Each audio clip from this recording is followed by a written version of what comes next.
اهلا بيكم في حلقه جديده من ذوقيات العيد. العيد فرحه، والعيال لو قعدت في البيت الفرحه هتهب في وشنا، فاحنا محتاجين ننزل. عيال تلعب بقى في اي حته، جاردن في النادي، اي كيدز اريا، اي زحليقه. ليه حضرتك مقنع ابنك ان المريحه دي بتاعته؟ المشكله ان في امهات بتقعد تقنع ابنها لا ما تقومش من على الزحليقه، بقول لك هياخدوها، دي بتاعتك انت، اقعد عليها طول اليوم، هناكل وهنشرب وهنخش الحمام عليها. وادي يبقى كل شويه يقوم يا مامي انا زهقت، مش قادر يقول انا زهقت، ما تكملش الجمله، اجري روح الحقها.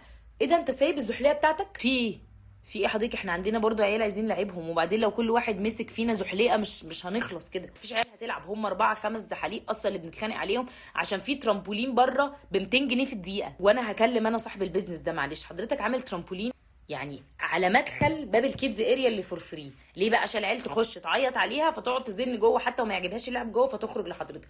ماشي، ماركتنج استراتيجي، انا فاهمه.